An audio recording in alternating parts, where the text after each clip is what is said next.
많은 사람들이 신앙은 하나님께 맡기는 것이다 라고 말합니다. 우리의 사랑하는 자녀지만 우리가 하나님께 그 인생을 맡겨야 하고, 이것이 내게 너무나 소중한 일이지만 이것을 하나님께 맡길 수 있어야 하고, 예를 들어서 제가 준비하는 설교지만 이것 역시 우리 하나님께 맡길 수 있어야 하는데, 이것을 우리는 신앙이라고 부릅니다. 자, 그런데 문제는 뭐냐 하면 얼마만큼을 맡겨야 하느냐에 있습니다. 얼마만큼을 맡겨야 그것이 적당한 것일까요? 내가 모든 것을 다 하면서 기도만 하나님께 맡긴다라고 하면 되는 것일까요? 혹은 반대로 다 하나님께 사시니까 나는 아무것도 하지 않으면서 하나님께 맡기기만 하면 되는 것입니까? 이런 배분의 문제에 있어서 어디에 선을 적당하게 긋고 그것이 옳은 신앙인지 우리가 분별하기가 결코 쉬운 일이 아닙니다. 그러나 성경은 분명 우리에게 하나님께 맡기는 것이 신앙이라고 말하고 있습니다. 잠언 16장 3절을 보면 너희 행사를 여호와께 맡기라, 그리하면 내가 경영하는 것이 이루어지리라 라고 말씀하고 계십니다. 자, 그러면 우리 이런 말씀 보시면 다 맡겨야 하는 거 아닙니까? 자, 근데 또 성경은 전혀 반대의 이야기도 합니다. 우리에게 충성하라라고 말하면서 우리가 충성된 종으로서 열심히 땀을 흘리며 눈물을 흘리며 일할 것을 또한 요구합니다. 자, 그렇기 때문에 우리가 맡긴다라고 했을 때는 성경의 이런 본문들만 봐서도 어떤 배분의 문제가 아니다라는 것을 알 수 있습니다. 내가 얼마만큼 하고 얼마만큼은 하나님이 하고, 자, 하나님 제가 여기까지 했으니까 이 다음부터는 아시죠? 혹은 하나님 저 아무것도 할 수 없는데 알아서 해주시는 거 아시죠? 이게 신앙의 모습이 아니라는 거죠. 저는 여기 맡긴다는 것에 분명히 하나님께서 의도하신 뜻이 있을 거라고 생각을 합니다. 자, 오늘 본문 말씀은 우리가 잘 아는 베드로의 편지입니다. 베드로가 지금으로 말하자면 튀르키예라고 하는 국가의 동남쪽에 있는 지역들, 그리고 더 나아가서는 넓은 지역에 머물고 있는 수많은 교회들과 그 교회의 다양한 교인들에게 이 편지를 보내고 있습니다.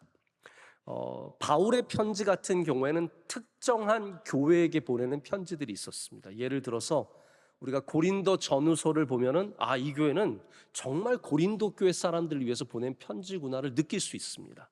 그런데 베드로 전서 후서 같은 경우에는 특정한 교회가 아니라 여러 가지 고난과 아픔과, 그러니까 다시 말해서 우리 현실적인 삶을 살아가는 모든 사람들에게 주는 편지라는 것을 느낄 수 있습니다. 근데 특별히 이 편지를 베드로가 썼다는 것이죠. 특별하다는 것이 다 좋은 것은 아닌데 베드로는 정말로 특별한 사역자였습니다.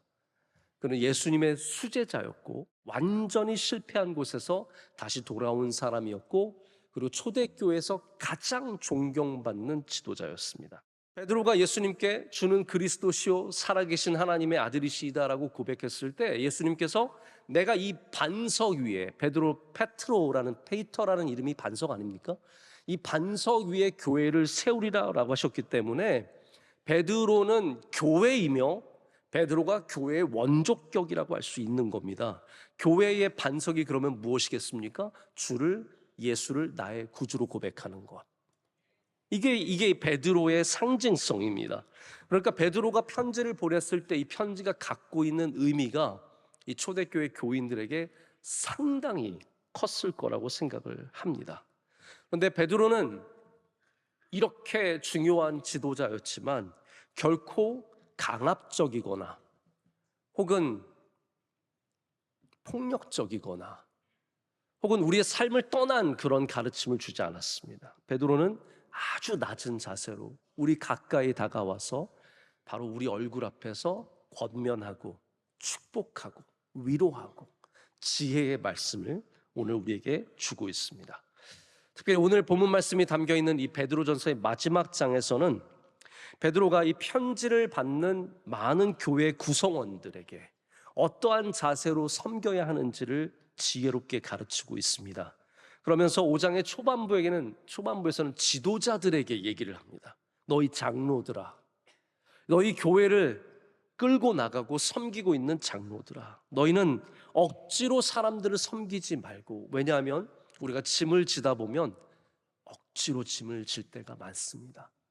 그러니까 억지로 지지 말고 기꺼이 섬기는 자세를 가지라고 말합니다. 또한 무엇인가를 누군가에게 강요하기보다 먼저 본을 보이라 라고 하는 아주 귀한 말씀을 전합니다. 또 따라야 하는 사람들이 있습니다. 이 팔로우십이 리더십만큼 중요한 거 아닙니까? 따라야 하는 젊은 사람들에게는 그냥 억지로 따라가지 말고 겸손과 순종으로 따라가라라고 말하면서 하나님을 바라보라고 얘기합니다.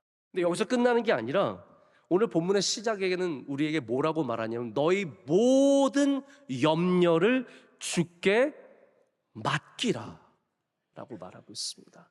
이 시대를 살아가는 우리 모두에게도 똑같은 지금 주님의 말씀이 던져지는 겁니다. 우리 이 세상에 얼마나 많은 염려가 있습니까?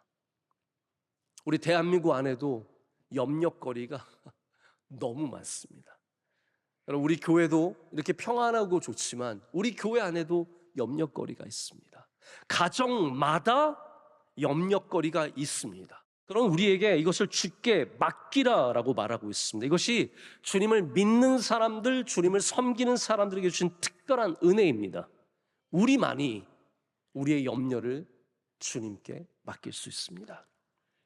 그것은 어떠한 교회의 특별한 직분을 맡고 있는 사람만이 아니라 또 팔로우로서 진실되게 순종하며 겸손한 사람들에게만 주는 말이 아니라 우리 모두가 이 염려를 주님께 맡겨야 합니다. 우리의 목자이시며 더 나아가서는 목자장이래요. 저는 이 표현이 참 좋습니다. 우리 예수님은 그냥 목자가 아니에요. 목자장입니다. Chief Shepherd.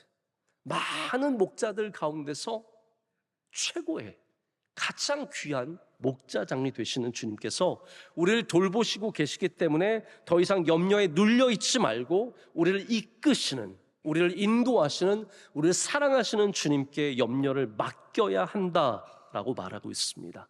그리고 나서 우리 본문 잠깐만 간략하게 설명을 하자면 우리에게 몇 가지 중요한 영적 자세를 말하는데 그게 바로 근신하며 깨어있는 것과 믿음을 굳건히 하여서 마귀를 대적하는 것과 또한 우리가 기억해야 할 것은 우리가 고난 중에 있을지라도 하나님께서 우리를 견고하게 하실 것이다. 이 말씀으로 오늘 말씀을 맺는 겁니다. 그럼 뭔가를 맡기는 것이 무엇일까요? 포기입니까? 우리 한국에서 내려놓는, 내어드리는 이런 종류의 주제의 책들이 한동안 기독교 서적의 가장 베스트셀러였습니다. 그런데 내려놓음이 우리에게 말해주는 중요한 핵심이 무엇입니까? 우리가 하나님 앞에 우리의 주장을 내려놓고 우리의 생각을 내려놓고 하나님의 인도하심을 담대하게 따를 수 있어야 된다는 거죠. 그런데 제가 솔직히 우리 유학생들 특별히 경험하면서 느낀 게 우리가 내려놓겠다고 하는 게 두 가지 이유가 있습니다. 첫 번째는 뭐냐면 힘들어서 내려놓고 싶은 거예요. 한마디로. 그런데 힘들어서 내려놓고 싶은데 이 책을 보니까 내려놓는 게 믿음이래요. 오, 잘 됐다. 나 안 그래도 힘들었는데 이거 내려놔야겠다. 이거 내려놓으면 하나님께서 기뻐하시겠구나. 바로 그런 이유로 내려놓음을 읽던 사람들이 많이 있습니다. 근데 저는 두 번째가 더 큰 문제라고 생각해요. 내려놓음이 자꾸 신앙이라고 하니까, 맡기는 게 신앙이라고 하니까 좀 불안하지만 내려놓는 거예요. 그리고 나서 뭘 기대합니까? 내가 내려놓으면 하나님께서 나를 좋게 보실 거야. 내가 내려놓으면 얘 봐, 믿음 좋네. 얘 봐, 포기할 줄 아네. 그럼 내가 좋은 것을 줄게. 우리가 기다리는 건 뭐예요? 내려놓고 좋은 거 받을 생각하는 거죠. 그게 우리의 신앙에, 제가 이거를 뭐라고 부르고 싶냐면 항복작전이라고 부르고 싶어요. 하나님 앞에 항복작전으로 가는 거예요. 하나님, 저 이거 포기했습니다. 하나님, 저 이거 안 할게요. 하나님, 저 여기 마음 없습니다. 그러니까 주세요. 이게 우리의 항복작전입니다. 여러분, 마찬가지로 맡긴다는 것이 내가 힘드니까, 포기하고 싶으니까 맡기는 것이 있고, 혹은 내가 무엇인가를 이루기 위해서 항복 작전으로 하나님께 맡길 때가 있습니다. 근데 성경은 그게 진정한 맡김이라고 말하지 않습니다. 그럼 맡긴다는 것의 진정한 의미가 무엇이겠습니까? 제가 이번에 어떤 기독교 잡지를 오랜만에 좀 집어들고 읽고 있다가 거기서 딱 2페이지짜리 글을 만났는데 제가 굉장히 많이 은혜를 받고 그 가운데 저를 좀 멈추게 한 문장이 있었습니다. 한희철 목사님이라는 분의 글이었는데 시편 37편 5절의 말씀, 내 길을 여호와께 맡기라. 그를 의지하면 그가 이루시고. 이 본문을 통해서 맡긴다는 게 어떤 의미를 갖고 있냐면 원어적으로 언덕에서 돌을 굴리다라는 의미를 갖고 있다고 말씀하시는 거예요. 그래서 오늘 제목이 뭡니까? 언덕에서 돌을 굴리다예요. 하나님께 맡기라라고 제가 제목을 정할 수도 있었지만 좀 더 구체적으로 맡기는 것이 무엇인지 여러분께 좀 말씀을 드리고 싶어서 언덕에서 돌을 굴리다라고 하는 원어적인 의미를 담아서 제목을 정했습니다. 이게 무슨 의미입니까? 우리가 언덕에서 돌을 굴릴 때 그 행위만 중요한 게 아닙니다. 맡기는 행위만 중요한 게 아닙니다. 그것은 시작일 뿐이에요. 더 중요하게는 어떤 문제가 그 앞에 있냐면 우리가 언덕에서 생각해 보세요. 큰 돌을 언덕에서 굴렸습니다. 그럼 여러분 이 돌이 어디를 향해서 굴러갈지 정확하게 아십니까? 모르죠. 어디에서 멈출지 아십니까? 모르죠. 맡긴다는 것은 바로 그것을 말합니다. 맡긴다는 것은 내가 적게 하고 하나님이 많이 하시고 혹은 내가 많이 하고 하나님이 은혜를 주시는 그런 요소가 아니라는 거예요. 맡긴다는 것은 내가 최선을 다하든 열심히 하든 그것과 상관없이 우리의 모든 결정권을 하나님께 내어드리는 것을 말합니다. 언덕에서 돌을 굴리는 거예요. 그리고 나서 이 돌이 어디에서 멈출지 어디로 갈지의 최종 결정권을 하나님께 돌리는 것, 그것이 바로 진정한 맡김이다라는 말입니다. 우리 성경에서 맡기는 것의 최상위 버전이 저는 순종이라고 생각합니다. 순종은 마치 언덕에서 돌을 굴리는 것과 같아서 그것이 가는 방향을 우리는 알지 못하지만 그것을 주권을 갖고 계신 하나님을 믿기 때문에 우리는 순종하는 겁니다. 여러분, 순종이 더 좋은 결과가 있기 때문에 하는 것입니까? 아닙니다. 순종은 이거 하면 내가 더 복을 받을 거야, 그 이유 때문에 하는 게 아닙니다. 순종한 다음에 더 고생할 수도 있고 더 안 될 수도 있고 더 힘들 수도 있어요. 그러나 그 결과를 하나님께 맡기고 하는 것이 순종입니다.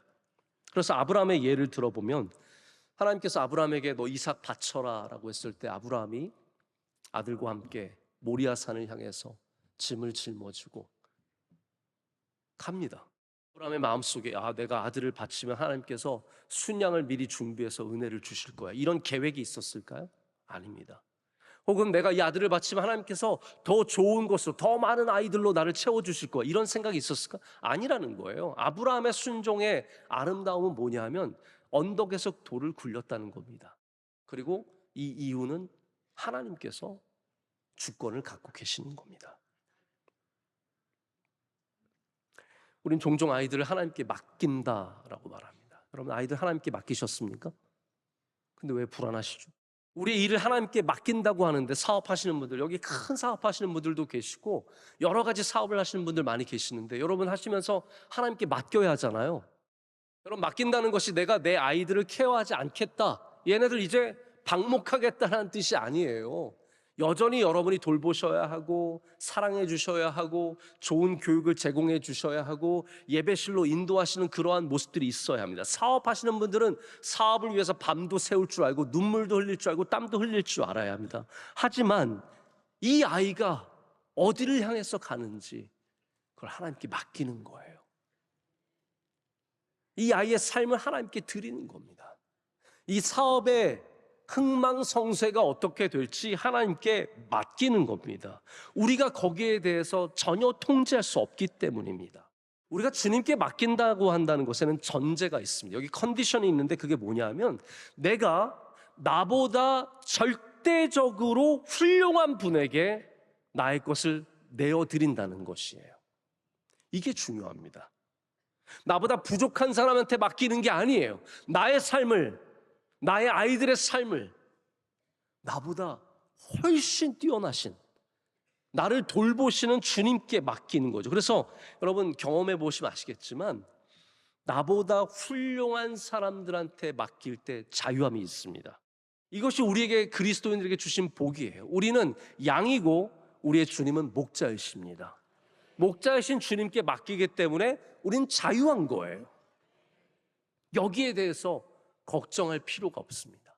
여러분이 인생에 무엇을 알고 경험을 많이 했고 나를 아는 사람들이 많고 내가 해본 게 많을지라도 여러분 우리의 삶을 안전하게 이끌기 위해서는 반드시 우리 주님께 맡길 줄 알아야 합니다. 그래서 여러분 맡기면 주님의 능력을 경험하게 됩니다. 아, 주님이 이러한 능력이 계시구나, 주님께서 이러한 일을 하시는구나 경험을 하게 됩니다. 그래서 우리는 돌을 언덕 아래로 굴릴 때 두려워하지 않습니다. 나보다 뛰어나신 주님께서 그 일을 맡고 계시기 때문에 헤아릴 수 없는 주님의 지혜와 능력으로 그 일을 감당하실 줄로 믿습니다. 제가 아까 순종의 말씀을 드렸다면 또 다른 완전한 맡김은 항복이라고 부릅니다. 여러분 항복해 보신 적 있으십니까? 신앙은 하나님 앞에 항복하는 일입니다. 우리 주님을 만나는 사람들은 다 인생의 밑바닥에서 주님께 항복해 본 적이 있습니다. 아직까지 항복하지 않고 신앙생활 하시는 분들은 여전히 그 항복의 신앙의 경험이 필요한 분들입니다. 근데 저는 개인적으로 항복하는 걸 참 싫어하는 사람입니다. 어렸을 때도 저희 아버지가 때로는 저희 훈육하신다고 회초를 때리셨어요. 저희 때만 해도 그렇게 맞고 컸습니다. 근데 저희가 이제 혼날 일이 있어서 혼이 나게 되면 주로 이제 저희 누나는 제외를 시킵니다. 누나는 여자니까, 누나는 또 착하니까 저 남동생과 제가 이제 맡게 되는데 제 남동생은 굉장히 순하고 착한 애였어요. 그래서 아버지가 이렇게 회초리를 때리려고 딱 대면 잘못했습니다 그랬어요. 뭐 한 대 많이 맞아봤자 한두 대 맞고 끝나는 거예요. 저는 그러나 죽어도 잘못했단 말을 안 해요. 나중에 어머니가 와서 안티프라민 발라주시고 그 정도 될 때까지 절대로 끝까지 그냥 가는 거예요. 지금 생각해보니까 아, 내가 진짜 맞을 짓을 했구나. 왜 그 잘못하다는, 왜 아버지한테 항복하지 않았을까, 이런 생각이 듭니다. 우리는 또 대한민국은 외세의 침입을 많이 받아서 항복하는 것을 우리의 삶이 끝나는 것으로 압니다. 우리 항복하면 나라가 없어지고 내가 없어지고 우리가 끝나는 줄 알죠. 항복은 패배라고 생각합니다. 남자가 흰 수건을 흔들면서 항복하는 것은 그거는 절대로 안 된다고 생각합니다. 여러분 우리 신앙생활 할 때는 마음을 좀 바꿔야 합니다. 예수님 앞에서는 가장 아름다운 게 항복입니다. 우리를 내어드리는 것. 제가 오늘 말씀 준비하면서 여러 가지 좀 자료들을 찾다가 아주 흥미로운 책을 하나 발견했어요. 제목이 뭐냐면 전쟁은 어떻게 끝나는가, How Fight Ends라고 해서 History of Surrender, 항복의 역사라는 제목의 책입니다. 이 저자들, 여기 여러분들이 이 책을 공저하셨는데 이 저자들은 세계 역사상의 중요한 전쟁 속에서 항복이라는 부분들을 끄집어내서 그 항복을 통해서 어떠한 일들이 일어났는지를 관찰하신 거예요. 굉장히 흥미롭습니다. 그런데 여기 어떤 내용이 나오냐면 저는 이 부분에 굉장히 은혜를 많이 받았어요. 항복할 때 한 개인이 항복할 수도 있고 한 부대가 항복할 수도 있고 그러잖아요. 근데 우리는 항복이 제일 중요하다고 생각하는데 이 저자가 집어내는 포인트는 뭐냐면 항복할 때 항복을 받는 대상자가 중요하다는 거예요. 왜냐하면 지금 여러분 아시겠지만 우크라이나 러시아 전쟁이나 이스라엘과 하마스 전쟁, 이란 전쟁, 이런 전쟁을 들여다보면 항복하는 병사들이 있습니다. 저 항복했습니다 하는데 어때요? 러시아군이 쏴버려요. 그러니까 항복보다 중요한 게 뭐냐면 항복을 받아들이는 대상, 이게 중요하다는 거예요. 여러분, 지금 우리 6.25 75주년을 맞는 주간인데 우리 한국 전쟁 때 얼마나 많은 우리 한국군이 항복하다가 죽었습니까? 항복하는 거예요. 항복! 그러면 북한군이 항복을 받아주지 않아요. 항복했는데 죽는 거예요. 여러분, 이것처럼 억울한 일이 어디 있어요? 항복을 했는데 부대가 전멸을 당하고 한 개인이 죽고 이런 일들이 생긴다는 거죠. 그래서 이 저자는 항복에서 중요한 것은 항복을 받아들이는 대상이다. 여러분, 우리에게 가장 복된 소식은 우리의 항복을 받으시는 분이 가장 사랑이 많으시고 가장 은혜가 많으시고 가장 너그러우시고 가장 지혜로우신 분이시라는 거예요. 그래서 우리가 주님께 항복할 때는 은혜가 있고 거기에 사랑이 있고 거기 놀라운 회복의 역사가 있다는 겁니다. 여기 주님의 정체성이 나옵니다. 예수님은 우리를 돌보시는 분이시죠. 우리의 목자가 되셔서 양된 나를 위해서 주님은 오히려 희생하실 수 있는 분이십니다. 혹시 여러분 오늘 주님 앞에 정말로 내어드려야 할 것이 무엇이 있으십니까? 뭘 맡기시겠습니까? 나는 적당히 몇 개만 맡겨야지. 아닙니다. 우리의 삶에 모든 것을 주님께 맡기는 믿음이 있으시길 축복합니다. 아무리 주변에 변호사가 있고 검사가 있고 유명한 정치인이 있고 내가 돈을 이만큼 갖고 있고 그래도 우리의 모든 것을 주님께 맡길 줄 알아야 합니다. 오늘 여기서 이 언덕에서 그 돌을 굴러서 떨어뜨릴 줄 알아야 합니다. 자, 이제 말씀을 제가 맺고자 합니다. 오늘 말씀을 쓰고 있는 사람이 베드로라는 사실을 다시 한번 상기해 보십시오. 베드로는 예수님께 항복한 사람입니다. 예수님께서 칼로 베드로를 정복하신 것이 아니라 사랑으로 베드로를 정복하셨습니다. 배반한 베드로를 용서하셨고 네가 나를 사랑하느냐 물으셨고 그를 회복케 하셨습니다. 베드로는 갈릴리에서 예수님을 만나고 자기를 내어드리고 순종하는 제자가 되었습니다. 베드로는 지금 모든 교회의 가장 존경받는 지도자가 되었습니다. 그러면서 이제는 내가 높아지는 것이 아니라 주님 앞에 낮아질 때 높아진다는 진리를 깨닫게 되었죠. 그가 우리에게 오늘 말해주고 있습니다. 모든 염려를 주께 맡기라. 이는 그가 너희를 돌보심이라. 제가 말씀에 처음에 준비하면서 이 언덕에서 돌을 굴리는 이 모습을 생각하면서 반대의 모습을 좀 생각해 보게 되었습니다. 반대의 모습은 무엇입니까? 아래에서 그 돌을 짊어지고 언덕으로 올라가는 것이죠. 이게 누구입니까? 바로 그리스 신화에 나오는 시시포스라고 하는 인물입니다. 시시포스는 저주를 받은 인물입니다. 제가 간략하게만 말씀을 드리게요. 그 사람은 저주를 받아서 평생에 어떠한 일을 하냐 하면 산에서 돌을 굴러뜨리고 그리고 내려가서 그 돌을 다시 짊어지고 산 꼭대기까지 올라가는 이 반복의 삶을 살아갑니다. 이게 저주라는 거예요. 여러분, 오늘 우리가 이 말씀을 듣고 산에서 이 언덕에서 돌을 떨어뜨려야 하는데 그 다음에 문제는 뭐냐면 그리고 돌아가야 된다는 거예요. 근데 수많은 그리스도인들이 언덕에서 돌을 굴러뜨린 다음에 다시 내려가서 그 돌을 짚습니다. 다시 짊어지고 가는 거예요. 내 아들의 무게, 내 삶의 무게 다시 고스란히 짊어지고 언덕 위로 올라가는 거죠. 오늘 여기 와서 제가 염려를 주님께 맡기십시오 그러면 다 내려놔요. 맞아, 건강도 가정도 다 맡겨야지. 그리고 나갈 때는 어디 있어 그 건강의 문제 다시 가정의 문제 다시 다 짊어지고 또 그 산을 올라가는 거예요. 여러분, 그게 아닙니다. 오늘 주님께 맡기십시오. 언덕에서 그것을 굴려버리십시오. 그럼 우리를 돌보시는 주님께서 우리의 삶을 선하게 이끌어 주십니다.